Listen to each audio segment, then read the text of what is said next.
I think any of us over 50 can really understand the struggles that go along with trying to stay fit and trying to stay healthy as we age. There is no question that it just gets harder and harder. The place that I really started to notice where I was gaining a lot of weight was around my midsection. So I kind of accepted that I would always have just a little more volume in that area once menopause hit. I tried lots of teas and brews and concoctions, and even though I did get results, nothing was sustainable. So the belly would always come back. But I would say over the last year, it has just grown and grown, and it's out of control. I don't feel well. I can sort of camouflage it with the clothes that I wear. I don't like that I have a big belly, but I can wear things and it's not really obvious. But I just didn't feel my best. And the one thing that I noticed was, because I do intermittent fasting, I did a lot of prolonged fasts, and I had just finished a 3-day water fast. So not one piece of food had entered my body in 3 days, and my stomach was huge and hard. So I knew that it wasn't the food I was putting into my body. And we're gonna get to this in a second, but I finally realized it was the food I was not putting into my body. I made just a very few, very simple changes that have really been dramatic. In my opinion, I'm very excited about it. I honestly, ladies, never ever thought that my body would look and feel this fit ever again. So there is proof that we're never too old to change. I am so excited that you guys are here today, because when I find something that has really worked for me, I just want to scream it from the rooftops. I want to tell all my friends, and I'm really hoping that if you're struggling with the same things that I'm struggling with, that you will also benefit from what I am about to tell you. Also, before we dive in, just take a quick peek. Are you subscribed? If not, click that subscribe button. It is 1,000,000,000% free, and we kind of have the coolest old ladies gang in town. So, oh, and hit the bell, because apparently, supposedly, you never know with YouTube, but it's supposed to remind you that we have girl time every Wednesday and Saturday. We gotta hang out, girls. So go ahead, subscribe, and let's get on with the show. The first thing I'm just gonna kind of touch on really quickly is sleep. I have done an entire video on how to get a good 8 hours of good quality sleep. I will link that video. But if you're not getting good sleep, that's baseline. You have to work on getting your sleep. Figure out how you can get your good, solid, quality 8 hours of sleep, because until you've nailed that, none of what I'm gonna tell you next is gonna work. You gotta start, that's the foundation. You gotta start with sleep. The next thing I'm gonna touch just really quickly, and only because I want you to know absolutely everything that I did. I started this journey about 3 months ago, a little less than 3 months ago. And one of the things that I did was I started using this ultrasound cavitation machine. I have a video on it. If you're interested at all in it, I can link that video. The reason I wanted to use it is because it targets fat in specific areas. And so I was so obsessed with my tummy area, I really wanted to zero in on my stomach and just kind of melt the fat in there, and that's what supposedly it does. But I lost weight everywhere. I mean, inches. I don't know about weight. I stopped weighing myself. I started measuring myself. I've lost like 3 inches around my waist, 2 inches around my thighs. So I would say ditch the scale, because it's not that accurate. I mean, just depending on, you know, maybe if you had too much sodium the night before, you're retaining a little water, maybe you haven't really gone to the bathroom. You know, I mean, there's so many little things that will change the actual weight on a scale, but a measuring tape is a really cool way to sort of judge how you're progressing. So I would say absolutely take your measurements before. It's not fun to do it. I actually got into a bikini, took pictures from every angle, every direction. It was horrifying. I couldn't even look at those pictures, but I'm so glad I did, because now that I've taken more pictures, when I compare them, it's really encouraging and very exciting. So if you're gonna try something like this, take your pictures, take your measurements, because it's so gradual, you don't really know how well you've done. But when you have those before pictures, it's really fun. There's never just one magical solution that solves all of our problems in life, especially when it comes to our weight gain. So I'm gonna just tell you the few things. It takes a village, as I always say. We just have to layer things on, and when they all come together, then you can see the results. And that's how it's worked for me. I'm just telling you my personal journey. This is what's worked for me. Your body's different. This might not work for you, but on the chance that it might, what I'm telling you is not gonna hurt you. So I think it's worth a try. So what I had to do was change the way that I ate. I have always been an intermittent faster. Long before it ever had a name, my body just kind of was wired to only eat sort of once a day. I mean, I never got hungry before like 2, 3, 4 in the afternoon. So I kind of had a very small eating window. And I realized I needed to be eating a lot more protein. I was a vegan for many, many years, so I'm not drawn to protein. That's not my thing that I love to eat. And the only reason I stopped being a vegan was because I went for a bone density test.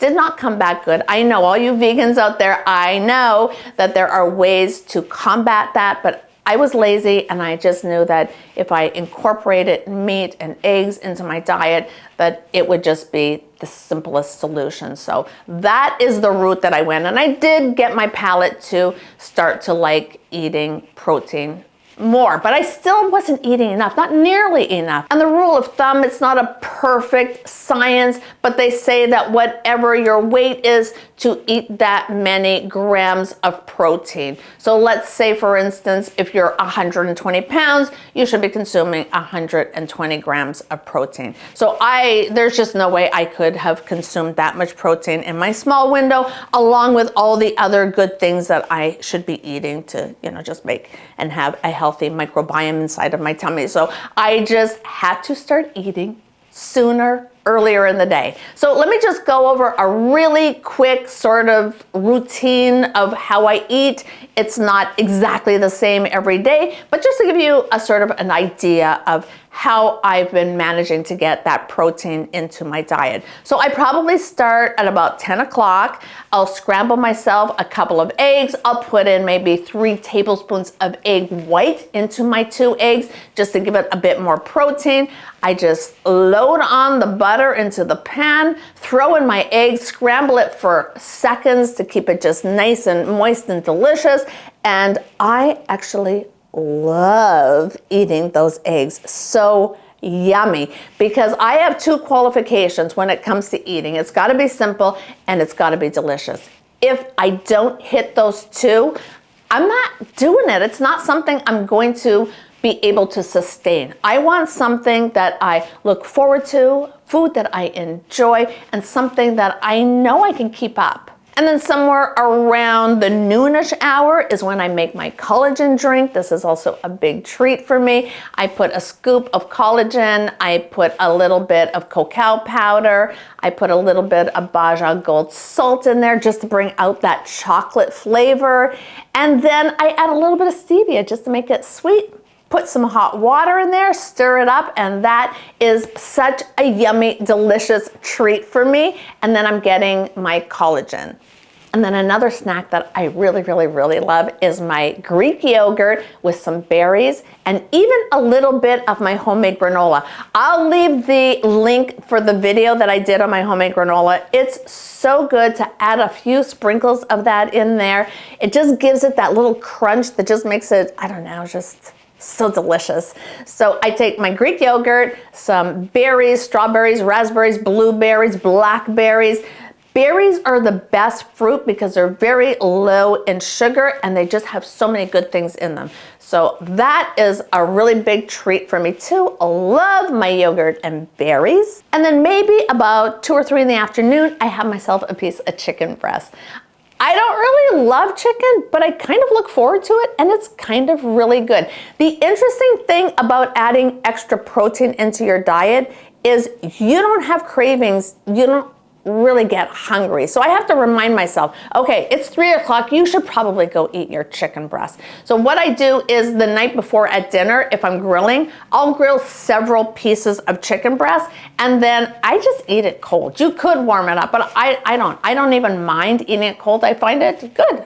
And then for dinner, if I still haven't reached my protein levels, then I'll make myself like a small lean steak, and then I can have whatever I want. I'll make a salad, so many good things you can put into a salad. And you want to mix up the things that you eat. Always change up. Don't just eat the exact same thing every day. Your microbiome really needs different things. Put in some good quality sauerkraut, different veggies, different types of sweet potatoes. There's so many types of sweet potatoes. So just go into the grocery store, look at exotic different things, try different things. Don't always just gravitate to that same thing all the time. You gotta mix it all up. Shop on the exterior of the grocery store. Stay away from the middle. There ain't nothing good in the middle of a grocery store. A really good rule of thumb is just to avoid those packaged foods, the things that are just full of chemicals and preservatives and sugars. Just avoid those. It's really simple. I can't overcomplicate the way that I eat, or I just know if I'm on some weird diet where I've got to count calories, count macros, count all that stuff, I'm not gonna do it.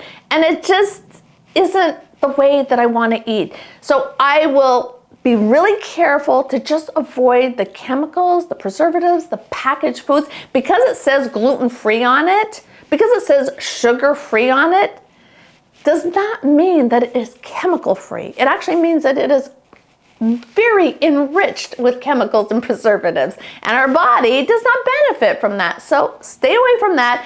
Really simple, and don't be so strict with yourself that you never let yourself eat the food that you really love. If you love pizza, eat pizza once in a while. I love bread, so once in a while, it's just such a treat to eat just a nice fresh piece of bread. But I make it special. I make it something I look forward to. I make it, not something I'm having every day and all the time. But you have to do that, or else it's just not sustainable. Life is too short. I mean, we've got to enjoy the food we eat. And, sometimes that might mean some French fries. I'm not a French fry person, but I know a lot of people love French fries. So, if you love French fries, eat French fries sometimes. Oh, and something I should also mention is when you first get started, just to ensure that you're getting the right amount of protein, I measured my protein. I have a little kitchen scale. If you don't have one, they're just so cheap on Amazon. It's really worth it just so that you have an idea, because I was kind of shocked at how little protein I was getting into my diet. So by measuring it, then I really did know how much I should be eating. And now it's easy. I don't measure it anymore. I don't have to. But that's a good way to really get a baseline and really know how much you should be eating, just to give you an idea of what you should be aiming for every day. And the biggest thing that I noticed when I started consuming the amount of protein that I was supposed to be consuming was how much it filled me up. I was not hungry, and it absolutely cuts cravings. And the reason you want to be getting all that protein into your diet is because that is what's going to help to build your muscle. We are under-muscled, ladies. We need to build our muscles up, not to the point that we're some big bodybuilder, but we need stronger muscles, and that's going to burn the fat. That has burned the fat on me. I am so stoked, cannot believe that this works, but it does. So since we need to be building our muscle, that is where my workout changed, because I'm a workoutaholic. I have been my entire life, love doing resistance training. I have always lifted weights, but I've always lifted very light weights, and it's been fine my whole life. I really had defined arms, really never my legs, because I carried more weight down there, so I've never seen definition on my legs, but it stopped working. And I noticed that my muscles were just getting smaller and smaller all the time. So I started seeing so much information out there about how we need to be lifting heavier weights. So as women, and I know this is true for me, it might be true for you too, but I had in my head, if I start lifting really heavy weights, I'm gonna bulk up, and I don't like that look for me. I like to have definition, but I don't wanna be big and bulky, so that's why I never lifted heavy weights. But I have really started lifting so much heavier than I've ever lifted in my life. I did it gradually, but I just keep pushing myself and lifting heavier, and I have not bulked up. And I have really upped the weight on my squats and my lunges, and that's where I carry all my weight. So I was always very worried that I was gonna get really big legs, but I have lost 2 inches on my thighs by putting really heavy weights when I do my squats and my lunges. So that really shows that when you build the muscle, it burns the fat. You might step on the scale and see that you weigh more, but that's just because, you know, muscle weighs more. That's why I say stay away from the scale. The scale just isn't that accurate. And we should be doing our resistance training about 3 times a week because you need to leave a day in between so that your body can recover. That's actually a mistake. If you just really go out there and say, okay, lifting heavy is good, I need to do resistance training, and you're doing it every day, hours and hours, that isn't the way that you're gonna see results. You need to rest in between. That's really crucial, and that's really important. And I also wanna touch on cardio. I used to run marathons. I used to be like such a runner. I was part of several run clubs. Running was absolutely my life. And when you look at runners, they're usually injured. They often are not thin, because I used to hear people all the time say, I run for cake, I run for beer. So, you know, you feel like you burned all those calories. So you just feel guilt-free to go eat whatever you want. But the thing with doing really hard cardio, where you're just really pushing yourself, you're getting out there and you're running marathons, and you were getting on the treadmill and you're putting the incline to like 10, and you are just really out of breath and you can't, and the sweat is coming and you just feel like, oh, I'm just burning all these calories. That's not the best. That is actually not a good thing to do. Like, don't do that. Go out for walks. They say the best thing to do is to walk 10 minutes after every meal. How easy is that to do? I think walking is just the best thing. It's safe for our body. There's no injuries. It's just getting the fresh air. I love going out for a walk with my husband. I don't even think about it as an exercise. It's just like my favorite thing to do. I have him captivated all to myself. We don't have our phones. We're just walking, and I just get to talk for like an hour. Sometimes he says a thing or two here and there. I let him talk once in a while. But it's just such a fun thing where we've just really bonded so much closer now that we have been really on a regular basis, just always going out for a walk together. And it's like my favorite time of the day. But you can do that alone and just sort of meditate and enjoy the tranquility. You can do it with a friend. There's no workout better than just a walk. Other things like, you know, going to play pickleball, or I love my dance class. I mean, you're keeping yourself in that zone 2 cardio. That's where you want to go. You don't want to go off the charts and just go hard on your cardio. That's not going to be beneficial. And then the last thing that I started to do is take creatine.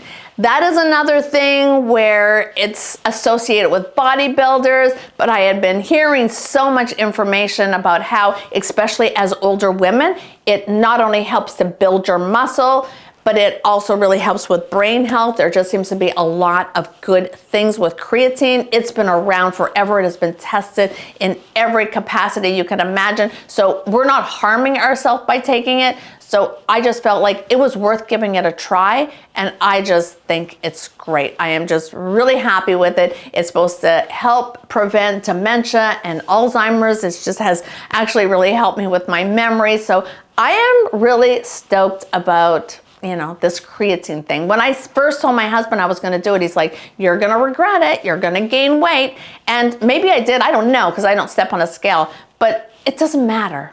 I don't care what I weigh. I just care how I feel, and I just feel fabulous.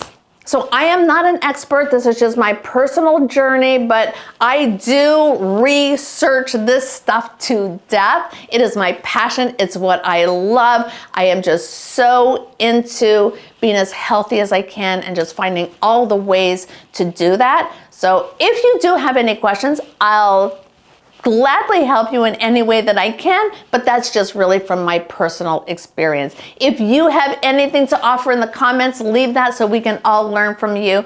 But for now, that is it.